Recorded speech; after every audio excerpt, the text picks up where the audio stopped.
Have you gotten a preliminary update on Aziz? We don't know for sure. We're pretty optimistic on it, though. We got to take him and get all the tests and stuff, but just the doctors feeling and everything, they were pretty optimistic. You know when D it was or what happened? No, I don't. Dealing with some cornerback injuries today. Is that why Ambry Thomas was out there with the ones? Yeah, I believe Dante left during practice. His foot was a little sore, so he left during practice, and so that opened up some more holes for everybody. What about Tim Harris? Tim Harris was limited today. I know he was out there. I don't know how many reps he got, but he was a little tight, so we wanted to protect him so he didn't pull anything. So a couple guys we didn't push as hard as normally. Where was Samson? He had a day off, just some taking care of his legs, some leg soreness. His D4 out there in teams, was it that's the schedule for you wanted to see, or was he ahead of schedule? It was the schedule. I mean, that was what we were. You map it out for everybody, and you hope it goes that way. You do it one day at a time. And we talked to him about it yesterday on the day off, and came in this morning. And that was the plan. He stuck with it, and I think he got about 6 reps out there today, and it was nice. I didn't realize he was out there. I was looking downfield, but I felt him off the edge go right by me. Kyle, first day at camp, you said that there's no quarterback competition and that any backup comes in has to earn the right to compete. Based on the first 5 practices, would you say that has Trey gotten closer to that area where he can start competing for the starting job? No, I wouldn't say that. I think when I said that, I meant in terms of.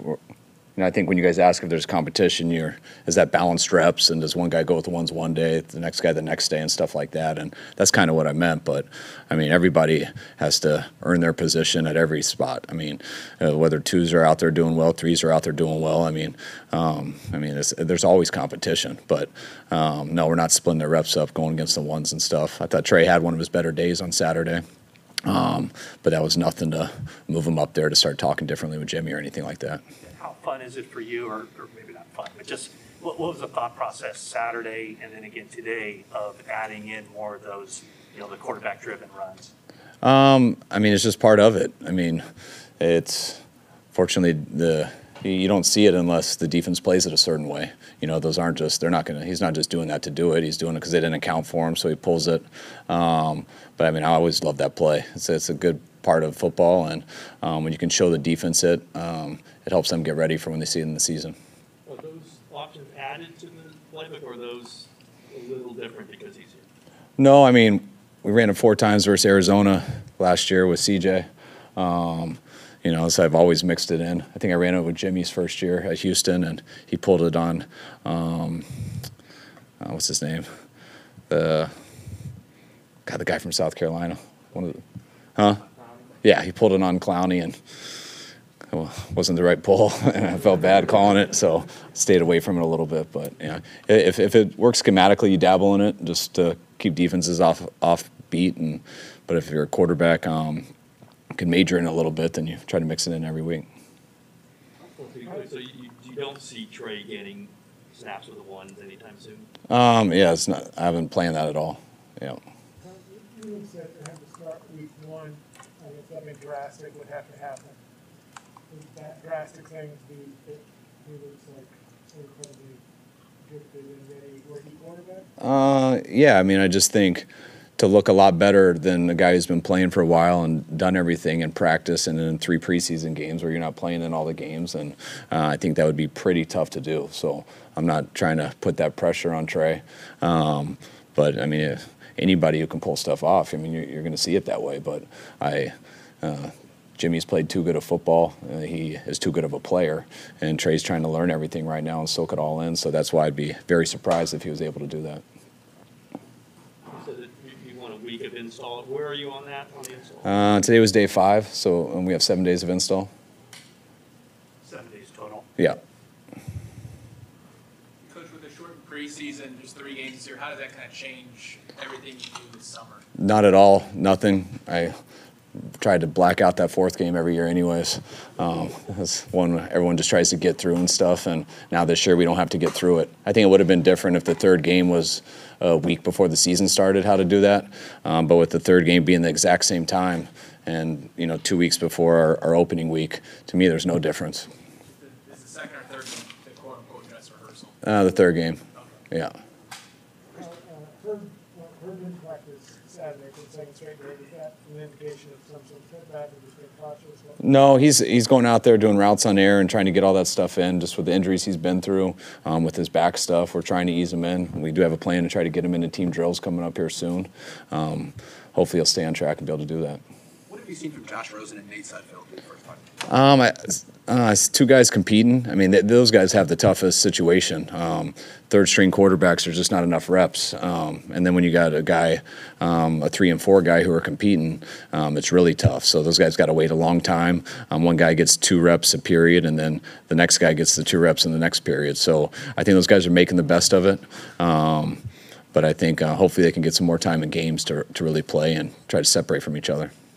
We asked you this last season, but as far as Brandon Aiyuk and returning punts, would you be more willing to allow him to do that this year, knowing that he's got the offense down more than he did as a rookie last year? I mean, I hope so. I mean, hopefully he can prove that and get the offense down more and own that to where it doesn't mess him up. But you know, he's trying to prove that he's one of our best receivers right now, so he can get out there in that way, and hopefully he can prove he's one of our best punt returners too. But just like everyone, you know, I think last year was really tough on rookies because they didn't get any offseason, they didn't get a training camp, they don't totally realize that, and they know what they know, and that was their first year. So Brandon coming back this year, I feel like he's got a chance to be built up the right way, and we're early into camp, 5 practices in, but he's working his butt off out there, and some good, some bad, but if he keeps working like he is, I think he'll be ready for whatever we put at him. Well, I think today was the second day that there's been, a fumble on an exchange between Jimmy and Alex Mack. Is that just a process of them getting accustomed to each other? No, I think they both. Jimmy's been taking snaps for a long time, and Alex can snap. Today they fumbled a snap because I think Alex was making a call and just froze, so everyone went, and he just got the hiccups and didn't snap it right away. So it happens sometimes, but hopefully it happens in practice and not the game. Obviously, his connection with Spangarello from Philadelphia, was that the main connection? Yeah, I mean, that's when there's not a lot of tape on someone, the tape that we do have on him, we really liked him. I mean, just his skill set, his size, how he can throw, the way he throws, looking at all his stuff from college. And he's also a lot more athletic than people give him credit for. But when you have a guy who's in that building who worked with him every day to tell you what type of guy he is and stuff, so you know what you're getting, that made it pretty easy for us to target him early. What have you seen from Deebo Samuel this year in his 3rd year? He had some setbacks last year, of course, with the injuries. I've been very happy with Deebo. He came in to camp as in good a shape as I've seen him. He left OTAs not quite there yet, but trending there. And so I was really curious of how he was going to be these 40 days away, and just being in shape and stuff. It's the best I've seen him. Kyle came in late, so sorry if this is redundant, but what did you see out there today that you liked?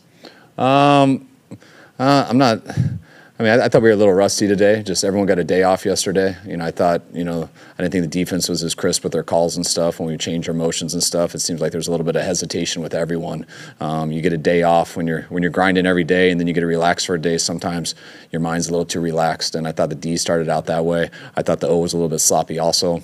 Everyone was working hard, but I didn't think it was crisp of a practice as we've had the previous 4. What are you looking to see when you get these guys in pads? That nothing changes. I mean, they keep playing the same way. We never go to the ground. Sometimes people know that someone won't thud you.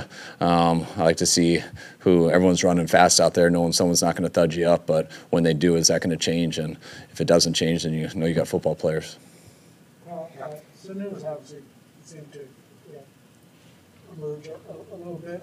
Is there another receiver, outside of Aiyuk and Samuel that you can say, hey, he's showing me something? Or I think it's too early right now. We just started doing one-on-ones. I don't think anyone's really separated themselves and put themselves out there yet. Hopefully we'll get Juwan back here from the COVID, and hopefully Jalen will get back out there healthy and add some more competition. But no one's really separated themselves yet. Obviously, there's some protocols and things, but how much is it different from last year for you personally in terms of your day-to-day, not having to worry about protocols and social distancing? It's huge. I mean, just being able to be close to people, not having to wear a mask. Like I don't hear that well. I'm struggling to hear you guys right now. I need to see lip movement and hear.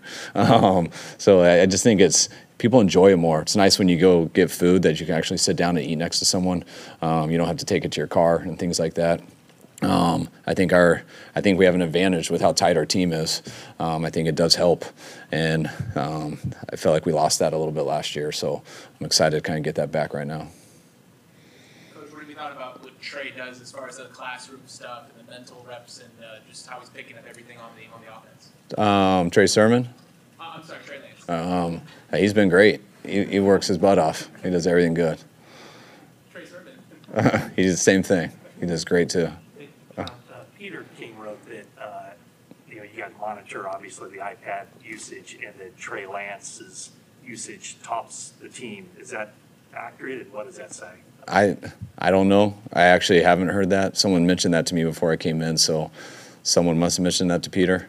So I'm sure Bracken told probably Lynch that or something, which is cool. But I also know how electronics work. You can press play and watch a movie while that's just going next to you and act like it was on for 8 hours. So how they are, I mean, that's why I don't ask everyone's hours. I kind of just see, are they prepared? And it wouldn't surprise me because he seems prepared each day. Seems like Ross Dwelly's making a couple nice catches a day. Has he taken his game to another level this year? Yeah, I mean, Ross is a very dependable guy who has as good of hands as anyone on our team. If the quarterback's put it there and the guy's not by, I mean, he's rarely not going to make that play. So he gets more confidence each year. We had to throw him into a bunch of roles last year with Kittle being out for so long, and the more roles he gets thrown in, the more he'll surprise you and the better he gets. Last one, how did Jordan Matthews end up at North Dakota State's pro day? And then kind of your thoughts on his transition to Texas? I don't know how he did. Jordan Matthews is a machine. He's everywhere. So he is chomping at the bit for any opportunity people will give him, and that's why he's been successful in his life so far, and he'll be successful in whatever he does when he's done with football. All right, appreciate it, guys. Thanks, guys.